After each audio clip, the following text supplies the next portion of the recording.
Okay, students, for this video, we're going to cover the next component of the engine example series. So this will be the engine block. Now, you can refer to the first couple of slides from all of the previous components, but it's essentially the same thing. So the example is, of course, going to include drawings, drawing tools, dimensioning, geometric constraints, extrudes, things like that. And this one's also going to include sketches in different surfaces. Okay, so now we're also going to kick it up a notch with that particular tool. So how to create those sketches in different surfaces. And for this one, I actually created a PDF. So you should have access to this PDF through Blackboard. Just open it up, and then I give you all of the different sketches, and then I give you the sizes of the extrusions. Okay, so again, this one's really not as straightforward as some of the previous examples, but we should still be able to get the hang of it pretty quickly. Okay, so what we'll do here is we're going to generate this thing called an engine block. So you're going to need multiple sketches for this particular example or this particular component. If we were to take a look at this, just this component, we can see that we have the same cross-sectional area here all the way throughout that engine block, right? So this sketch here, or this area, can probably make up our first sketch to sort of create that blank. Now this is what the sketch would look like. So we have multiple things going on, but at the end of the day, it's still pretty simple shapes. Okay, so what we have here is we have a couple of rectangles, and then a circle, and then just a couple of lines making that outline out there. Okay, so we'll start focusing on the rectangles themselves. Okay, so my bigger rectangle is 63.3 by 20. Okay, and again, all of these components are created using millimeters. So let's go ahead and jump into Fusion, and let's start this example. So let's create that first rectangle. Notice where my origin is, so it's on the bottom left corner of that main rectangle, and my rectangle is 63.3 by 20. Okay, so I'll go ahead and jump into Fusion. I'll save this new file, and I'll save this as my engine block. Okay, now this engine block, what I'll do is I'll go ahead and start that new sketch, and I'll create that first rectangle. Okay, so it has to be 20 in height by 63.3, right? So 63.3 by 20. That one's done. Now I also have this inner rectangle, which is 15 in height and then 8.5 difference on each side. Okay, so 15 and 8.5. So let's go into Fusion, create that first rectangle, or that new rectangle, and then for my height, it has to be 15. Okay, and then 8.5 on each side. Okay, so like so. Let's try that again.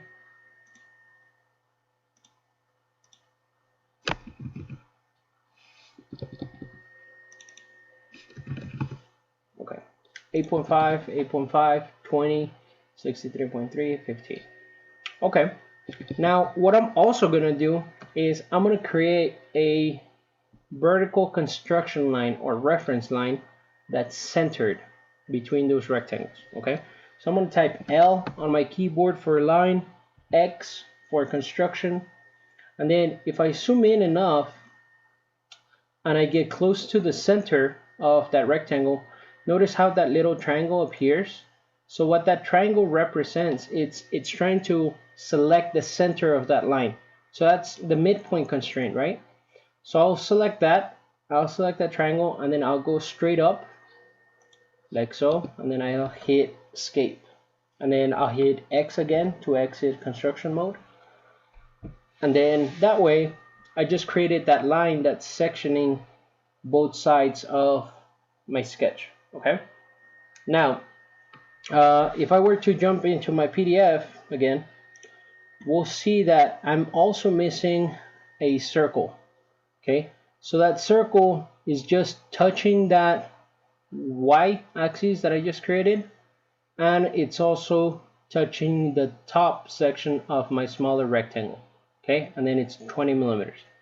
So I can just type C in my keyboard for circle, and then type 20 millimeters. Is it 20?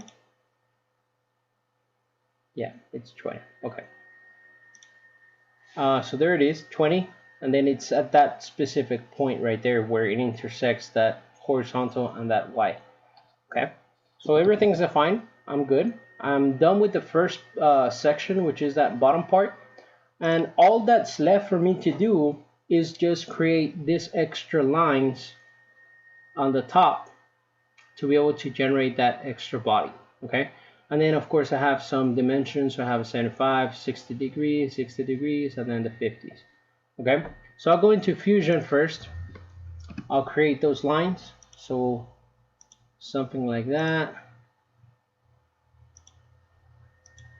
Now notice how, I mean, I can be a lot closer to the real shape as I want, but I wanted to do this on purpose. That way there's no crazy constraints being added, and you can see me add every single one of them.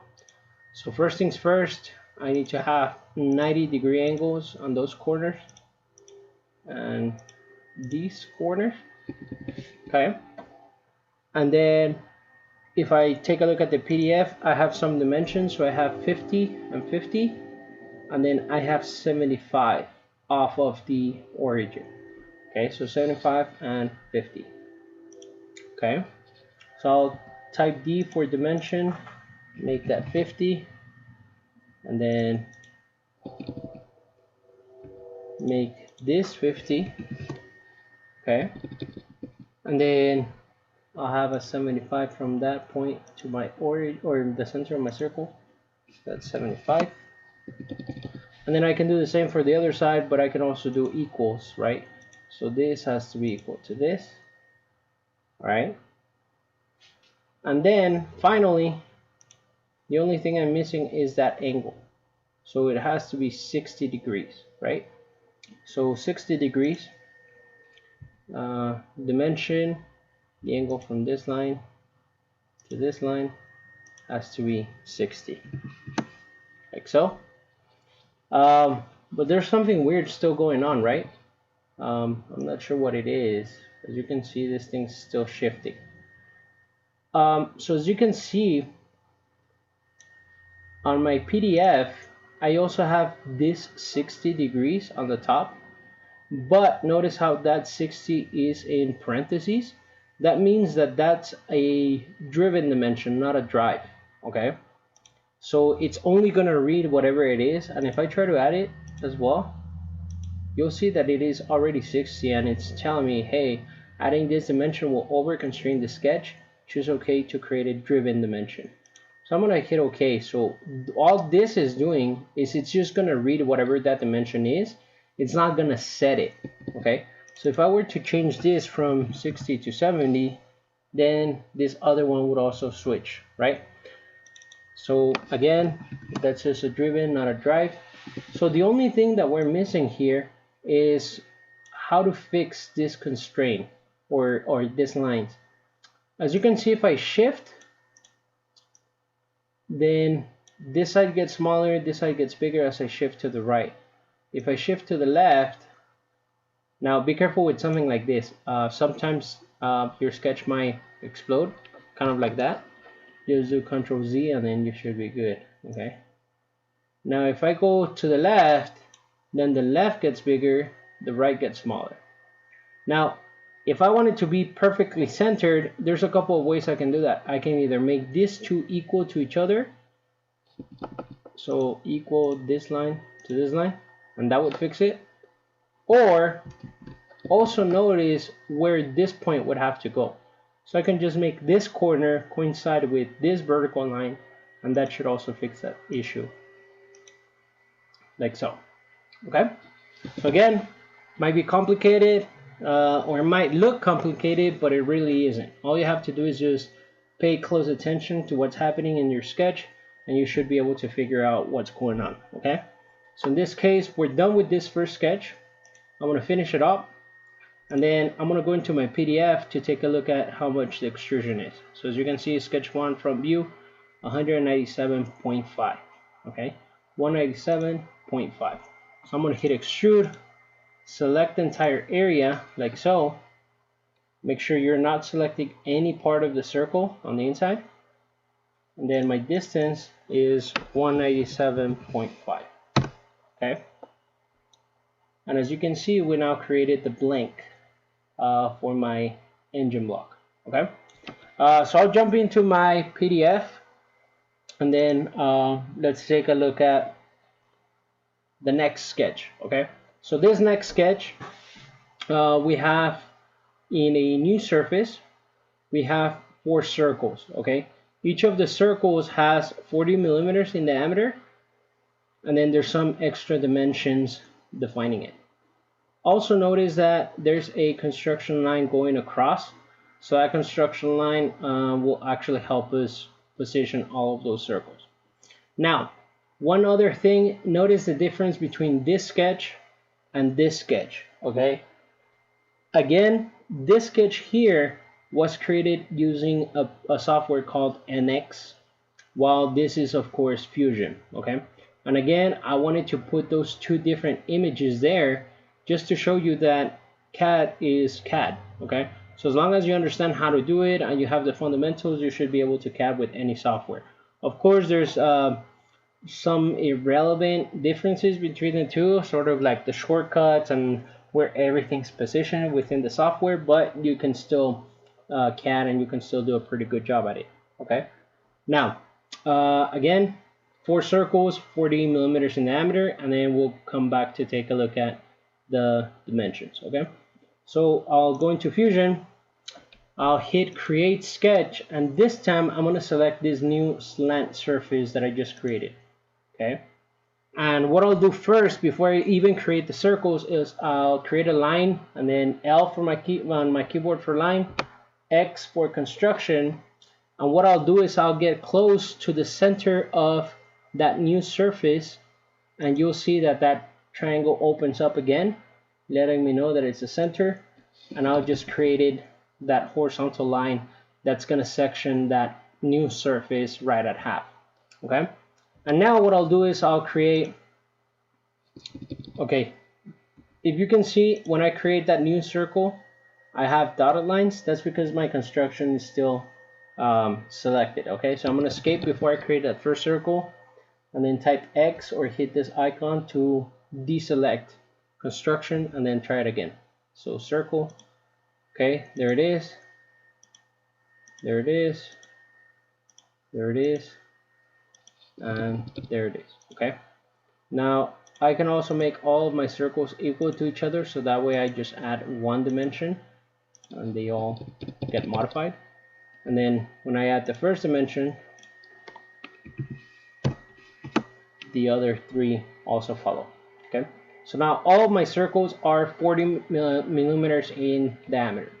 Now let me go back to my PDF, and as you can see, the first dimension is 27.5, okay? That's the distance from this edge to my center of the first circle. So 27.5, all right? So dimension, circle to the edge, 27.5, okay? There it is. Now go back to the PDF. The next one over is 47.5, and then the next one over has this weird number going on. So P54 is 47.5, and P55 is the same as P54. So this is very similar to something we've seen before, right? So again, this is just using functions to try to replicate the same number over and over and over again. And all you have to do is modify 1 to modify all of them, okay? So in this case, the next one over is 47.5, okay? So I'll go into Fusion, type D in my keyboard for dimension, center to center, and that has to be 47.5. And then the next one over, instead of putting 47.5, I'm going to put D16. So it's going to grab whatever D16 is and put it in. Okay. Same thing on this next one. D16. It's going to go find whatever D16. It's going to plug it in and it's going to make it that dimension. Okay. So at this point, we can see that now all 4 circles are completely defined. So they're not going to go anywhere. All of the lines are black. We're good. If I were to go to the PDF, I can see that there's a 70mm extrusion going into the material. Okay, so 70mm, I'll hit extrude. I'll go ahead and select all 4 of them, and then this is positive, this is negative, so minus 70. And then of course, because I'm going into a material, it automatically wants to cut or remove. Okay, so that's good. Cut, minus 70, the 4 circles.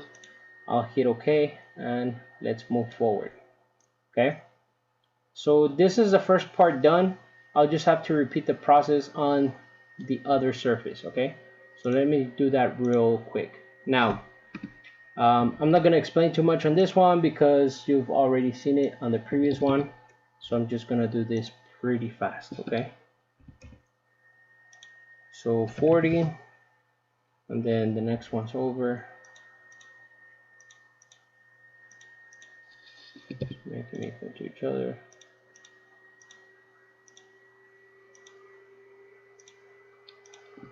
And then dimension.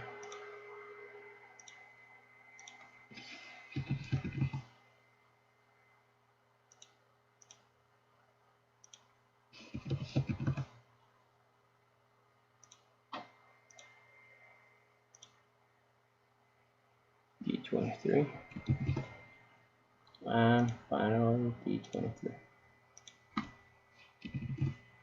Okay, finish the sketch, extrude it, and then minus 70. Okay, so now we have both sides done.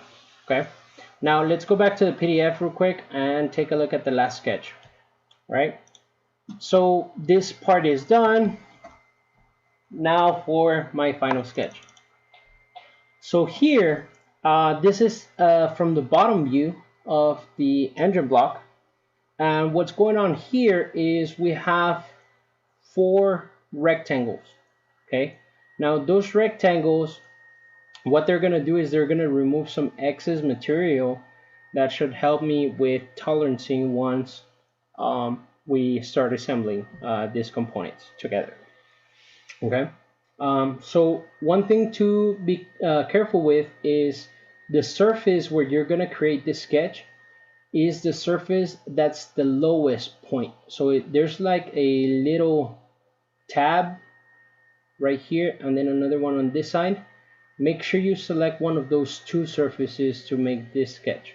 Okay, if you select the inside surface, then if you still do the 34mm extrusion, you're gonna go too far into a material and you're gonna remove too much material. Okay, so just sort of be careful with that. So again, to sort of help you visualize, we have 2 separate surfaces we can pick, right? So we have this surface or we have this bottom surface. Okay, so make sure you select this one or this one on the other side. Okay, so I'll go to create a sketch, select that surface, and then what I'll do is I'll just make 4 rectangles. There's 1, there's 2, there's 3, and there's 4. Okay, now that this is done, I can go back here and take a look at the dimensions. So I have to have 10mm from the edge and 35 as the actual height of those rectangles. Okay, so 10 and 35. All right, so I'm type D in my keyboard for dimension, and then I'll give this distance of 10, and then the actual height has to be 35. Okay, now notice how all of the lines are black except for this one. So what's happening here is I'm still missing some type of connection. As you can see, that rectangle is supposed to start right at that edge, but it isn't currently. So I'll try maybe a collinear.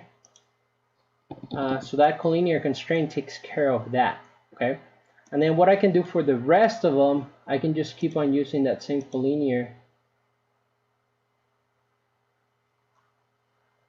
to make sure that the rest of them are also collinear, like so, and like so. Okay, and then instead of adding 35 different or 4 different 35s, what I'll do is I'll just use an equal constraint as well. So that has to be equal to that, that has to be equal to that, and that has to be equal to that. Okay, and then finally I'm just missing that one distance, which is 47.5 from the bottom to the bottom. Okay, 47.5. All right, so I'll D in my keyboard, and the distance from here to here is 47.5, and then the next one over, I can just make it equal to D30.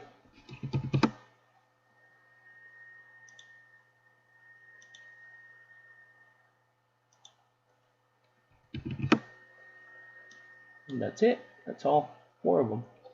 Again, notice how all 4 rectangles are fully defined, fully constrained, and then I just need to extrude up into a material by 34. Okay, so extrude, select all 4 of them, and then go into a material by 34. Okay, there we go. Now again, if you selected this other surface, you can still get this to work, except you would only have to remove this much material instead of this much. If you use the same 34 but you created the sketch up here, then you would run into trouble because you would remove material like so. That would probably just be way too much material removed. Okay, so be careful with that. Again, minus 34, that removes enough material where we need to remove it, and we're essentially done with this component. Okay, so I'll go ahead and stop the video here. If you still have any questions, you can review the video again or shoot me an email. Okay, again, make sure you save this. We'll be using all of these components in the future, so make sure you're saving the piston head, piston rod, the engine block, and then the next component that we're creating. Okay, so I'll go ahead and stop the video here.